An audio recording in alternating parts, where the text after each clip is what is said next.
Hi guys! Magandang gabi! Welcome back po dito sa Gandara SRU channel for Showbiz Update. Andito na naman nga po akong muli nagbabalik ang nagmamaganda ninyo kachismosang Kim Pao upang maghatid sa inyo ng latest update and fresh happenings patungkol kay Kim Chiu and Paolo Avellino. And para nga sa gabing ito ang tatalakayin natin at pag-uusapan ay may kinalaman guys dito sa Showtime kanina na kung saan ang saya-saya, bunot na naman nga si Kim Chiu and talaga namang gisadong gisado. So bentang-benta na naman po ang Kim Pao. Nakakatuwa dahil pati po sila tumutulong rin sa pagpopromote ng My Love Will Make You Disappear. Well, actually, kahit wala namang movie, siguro dahil ano po sila, botong-boto kay Pao, kaya ganyan sila kay Kimi. But before that, sa mga hindi pa po nakaka-subscribe dito sa ating channel, maaari lamang na pindutin po ninyo ang subscribe button at notification bell na nandyan sa baba para maging updated ka at ma-notify tuwing may bago tayong chika at balita hinggil sa Kim Pao. Basta mga balita na may kinalaman po kay Kim Chiu and Paolo Avellino, sagot na po natin yan. Basta tumutok at sumubaybay lang kayo araw-araw. Yung kimchi, lalagay mo rin sa tinapay. Kim Pao. Ay, maganda yun! Kimchi. Alam mo, kahit hindi Chinese ang kimchi, okay. Sino dito guys ang pinaulit-ulit ang video na yan? Mabugbog yung cellphone nyo, kakapaulit-ulit ha ng replay button. Ilang segundo lang po yan, hindi po yan 1 hour. Joke lang. Kasi pare-parehas naman tayo. Pati ako, talagang sarap pong paulit-ulitin. RIP talaga guys sa replay button. Nako. Ang kukulit nila pagdating kay Kim Chiu, maisingit lang talaga ang Kim Pao. Hindi talaga kompleto yung araw nila nang hindi po tinutokso, hindi po nila inaano si Kimi. Tinutokso. And si Kim Chiu naman ang cute din ng mga ng kanyang mga reaction. Parang kay Kim lang sila ganto yung masyadong kinikilig sa Love Live. Love Live is a love team. Bukod siguro sa alam nila na mabenta sa audiences nila, live audience, timbahay, siguro dahil masaya rin talaga sila for Kimi.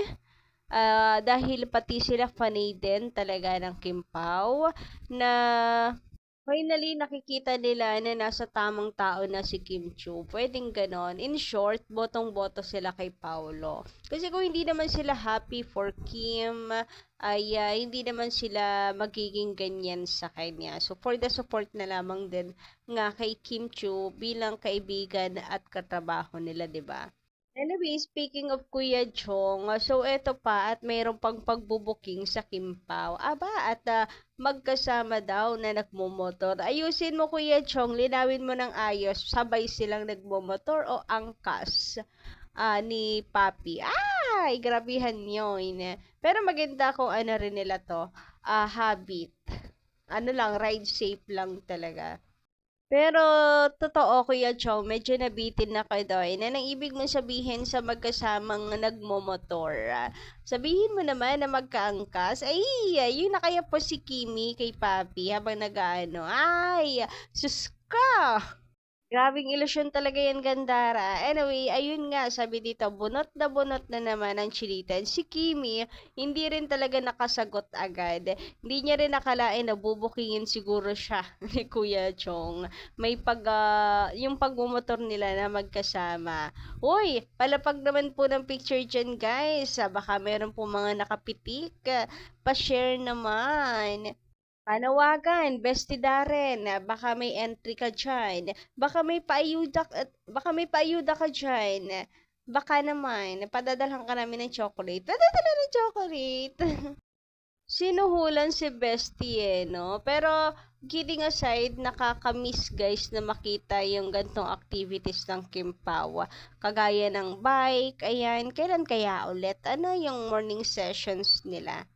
Uy, nakakamiss. Sana po guys ay meron po ulit mga gantong paayuda. Plus, may vlog pa si Kimi. May vlog si Kimi.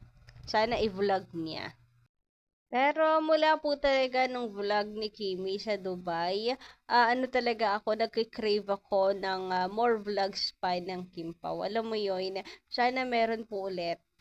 Kasi ang sarap nilang pagmasdan kapag kasama ni Kim Chiu si Papi sa pagbablog or sa vlogging. Alam niyo naman si Pao, parang napakailap.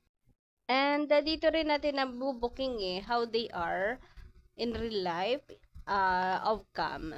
Kagaya nito, uy, ang sweet ng Kim Pao. May makeup artist na palang bago ngayon si Pao. Nagangalang Kim Chu. Uy, kinakareer ni Kimi And si Pops allowing Kim ay nakakataba ng puso. Alam mo talaga na napaka-special ni Kim and may trust siya kay Kim. Ang sweet nila tingnan. Parang magjusawa talaga. Samantala, dadaanan ko naman guys ito sa Facebook na ang Kim Pao daw ay nagpa-house blessing na. May pa-house blessing na daw si Kim and Paolo, meaning magkasama na sila. Guys, para sa akin, huwag kayong maniniwala basta-basta agad dito, no? For awareness, fake news po to. Knowing Kim, alam naman natin siya, dapat po ay talaga, research din tayo ng mga katotohanan. And, ayun, parang sinasabi pa kasi dito na si Paolo may panayam pa. Sinasabi daw ni Pao, ganto ganyan. Mayroon pang interview na nalalaman. So, dun ako biglang, something fishy. Hindi siya totoo. Kasi wala. Hoy, mga admin pa ba ang magpapahuli kung meron talagang panayam si Paolo Avellino about this? Hindi. Kaya guys, for me, it's fake news. Wala rin namang nilapag na video ni Paolo na sinabi niya talaga yon. Kung panonoorin niyo, talagang meron pa daw pahayag si Paolo na ganito, ganyan, sabi ni Pao, ganyan.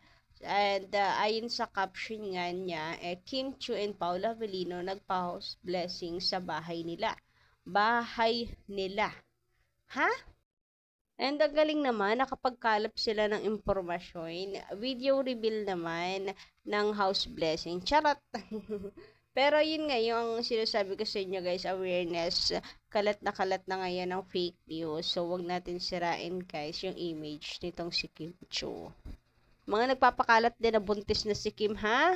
Nako, tigilan nyo yan.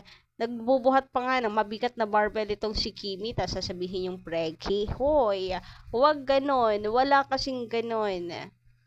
Napaka-active pa ni Kimi sa pag-workout, then nakikipaglaban din naman talaga sa puyatan.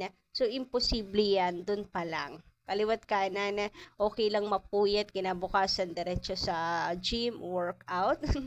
Ganun ba gawain ng isang preggy? Hindi guys. Naku, tigil-tigilan niyo ako dyan sa balitang yan, ha? Napaulit-ulit natin. Fake news yung preggy na yan si Kim. Dumarami yung ganyang balita porque lumalapit na yung movie ng Kim Pao. Samantala, sabi naman dito ni Malen Alvana, hindi tumatanggap ng scripted words si Paolo pag ayaw niya. Totoo yan. Para sa akin din, opinion ko hindi. Kasi si Pao, napakatotoo sa mga words niya. Sa mga interviews niya, napaka-consistent niya, hindi pa. So, di siya basta-basta nagpapatali. Kaya yung sinasabi niya na may love will be everlasting, totoo na. Kasi nakita na at naramdaman ang totoong love niya. Kaya si Kim Chiu na ang the one niya. Ako, praying po, Miss Malen Alabana na talaga pong ang Kim Pao ay humantong hanggang sa I do sa altar. Looking forward nga rin po sa promotion ng Kim Pao. Yun nabasa natin nung nakaraan na appear disappear. Yung bibigay ng situation, and for example, ang situation is nakikita si Kim kasama si Kim sa harap ng altar. Then sana nga ay appear ang sagot ni Pao para himlay lahat. Sa sobra pong kilig.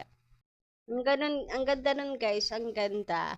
Nag-aabang ako guys, anong atake ang gagawin nila sa kanila pong promotion. More on kanta-kanta lang ba? Wala bang pakilig na ganto kagaya nga nun, bigay na situation. sana talagang bonggahan nila yung promotion and ibigay yung fan service na kailangan at deserve po ng Kim Pao. Nakikitulong din naman po mga Kim Pao fans sa pagpo-promote. So, yun lang po muna ng ating update. Maraming salamat sa inyong pakikinigan. Don't forget to click the subscribe button and notification bell for more updates. Maraming salamat.